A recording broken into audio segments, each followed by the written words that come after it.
सभी मौजूद शख्सियत, दोस्तों, बुजुर्ग साथियों, आज की ये ताज़ियती नशिस्त शेख रशीद साहब के विशाल पर रखी गई है और हम और सब आप लोग उनके अहले खाना को ताज़ियती मसनूना पेश करते हैं। अगर किसी शख्स पे बात करने की बात हो तो मैं बात करूं, ये तो एक शख्सियत पर बात करना है। शेख रशीद साहब किसी तारुफ के मोहताज नहीं, वो उनके काउंसलर के सफर से लेकर एमएलए और मापुर का सफर जो इस शहर में तय किया, वो आप लोग भी जानते हैं, हमारे बुजुर्ग भी जानते हैं और हमारे नौजवान भी जानते हैं। पिछला कुछ ही दादा से के रुत ही बदल गई, एक शख्स सारे शहर को वीरान कर गया। जैसे ही उनके इंतकाल की खबर पूरे शहर में जंगल की आग की तरह फैल गई और जोर दर जोर लोग शहर के सभी रास्ते हदार खोजी की तरफ जाते हुए दिखने लगे। सभी लोग अपने महबूब लीडर की इंतकाल की खबर के बाद जिस तरीके से भी उनको पहुंचना था वो पहुंचे। आज ये ताज़ियती नशिस्त शहीद अब्दुल हमीद रोड और हमारे वार्ड की जानिब से रखी गई है। किसी भी इंतकाल के बाद उसके अहले खाना के लिए ताज़ियती नशिस्त का इनेकाद करना उनकी हौसला अफजाई करने के बराबर है। उनके गम में हम भी बराबर के शरीक हैं, ये तारीफ बताने के बराबर है। आप सब लोग कितनी तादाद में हो, ये तादाद की जरूरत नहीं है, मगर आप लोग हो, इस बात की कीमत होती है। मैं शेख रशीद साहब के साथ मेरा जिस तरीके से भी सियासी और समाजी सफर तय किया, वो शख्स जो किसी शादी के मंडप में अगर दाखिल हो जाए तो उसके सलाम करने का अंदाज, या किसी की मैयत में पहुंच जाए या कब्रिस्तान पर पहुंच जाए तो उस आदमी का, उस शख्स का, उसके अहले खाना के प्रति ताज़ियत का जो जिस तरीके से उन्होंने इस शहर में अपनी निशानदेही दी है, वो शायद ही कोई लीडर या कोई रहनुमा दे सकता है। इस शख्स के इंतकाल पर पूरे महाराष्ट्र से ताज़ियती पैगामात आए। मैं भी 8-10 रोज से उनके अहले खाना के रब्त में हूँ, चाहे राब्ता हाफिज और उनके घर पर हूँ। जिस तरीके से पूरे महाराष्ट्र में ताज़ियती पैगाम दिए गए शेख रशीद साहब के इंतकाल के बाद, वो जो है देखने नहीं बनता। शेख रशीद साहब ने कभी अपने नाम और नमूद की जो है नुमाइश नहीं की। ये उन्हीं का दौर था जहां पर आधार हारून अहमद अंसारी के नाम हॉस्पिटल मंसूब किया गया, तो वही कारपोरेशन की जनरल बोर्ड की मीटिंग का हॉल मुनियाद अहमद मौलवी मोहम्मद उस्मान के नाम मंसूब किया गया। जहां पर स्टैंडिंग कमेटी का हॉल हाजी शब्बीर शेख के नाम मंसूब किया गया। ये वही शख्स था जिस शख्स की ताज़ियत में आप और हम लोग बैठे हुए हैं। अगर शख्सियत पर बात की जाए या उनकी ताज़ियत पे बात की जाए तो आप सभी लोग किसी भी उनके मरहले या किसी भी काम से आप लोग ऐसा नहीं है कि कोई वाकिफ नहीं है। यहाँ पर बैठे हुए सब शख्स उनके काम से वाकिफ है। आप चाहे तो उन्हें किसी पंचायत या किसी घरेलू झगड़े में बुला दिया जाए, शेख रशीद साहब ने रोक ठोक बात की है। अगर मैं ये समझूं कि मैंने शेख रशीद साहब को बुलाया है तो वो मेरी तरफ से अगर बात करेंगे तो ये आपकी गलत फहमी है। जब वो दोनों फरीकैन की बात को सुन लेते तो उसके बाद शेख रशीद साहब ने रोक टोक बात की है। वो शख्स ने कभी ये नहीं सोचा कि मैं किसके तरफ से बात कर रहा हूँ और कौन नाराज हो सकता है। उन्होंने इस बात की कभी परवाह नहीं की। उन्होंने हमेशा मुसल्लफाना बात की, इंसाफ पसंद बात की। उन्होंने उससे अपना सियासी नफा नुकसान कभी नहीं समझा।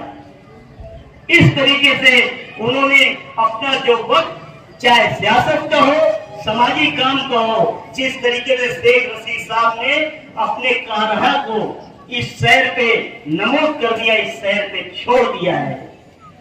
मैं आप सब लोगों की जानिब से, एहलियान शहर की जानिब से, इस वार्ड की जानिब से शेख रशीद साहब के अहले खाना को तसल्ली व तसल्ली देता हूं और हम इनके अहले खाना के साथ इनके गम में बराबर के शरीक हैं।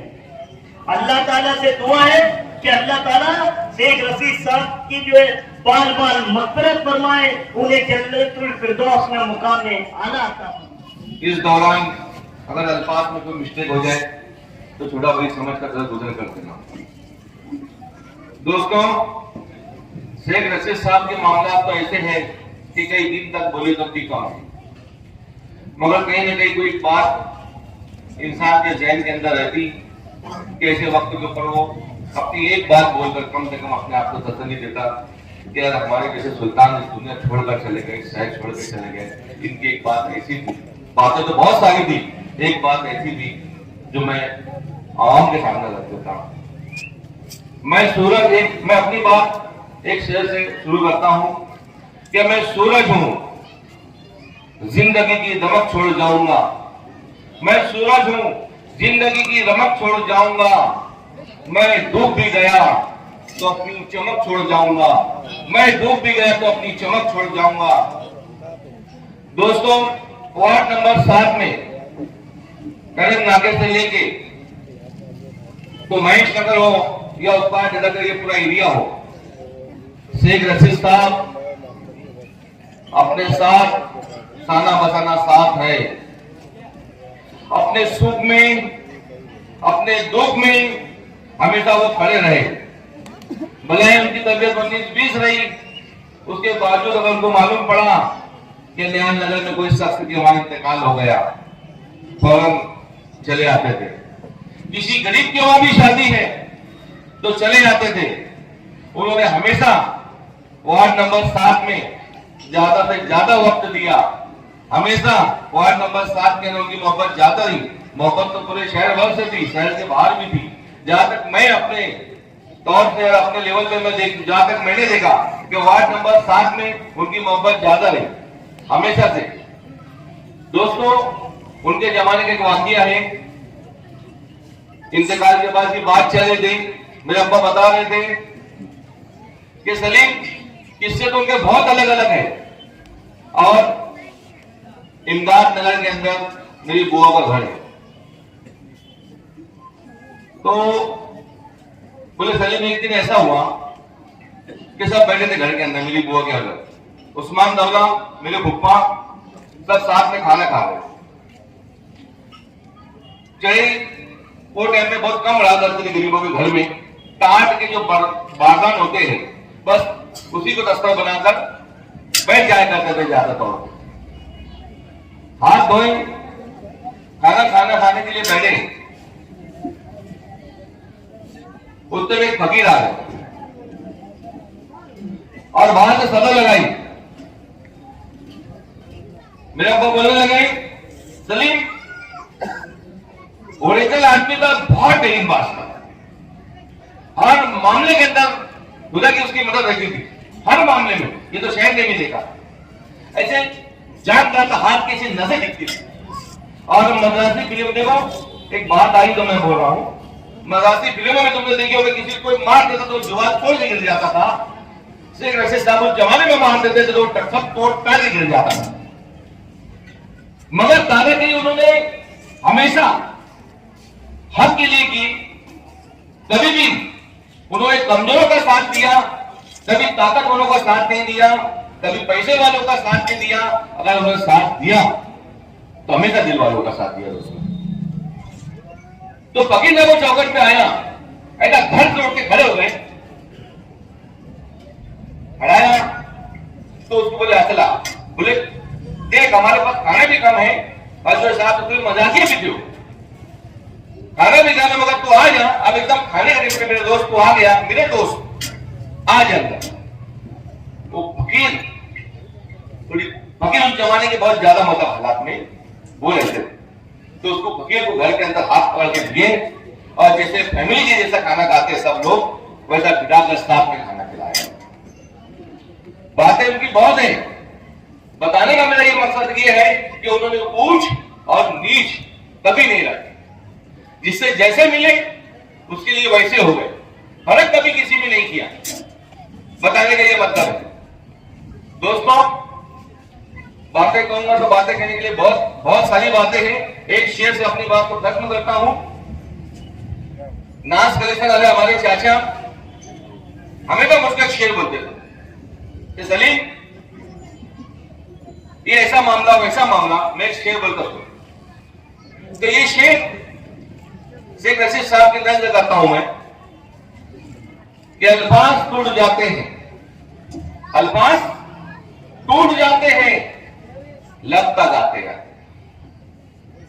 हजरत अल्फाज को गौर कीजिएगा कि अल्फाज टूट जाते हैं, लब तक आते आते हम तो मर ही जाएंगे, हम तो मर ही जाएंगे, साहब के किरदार तक आते ही आते।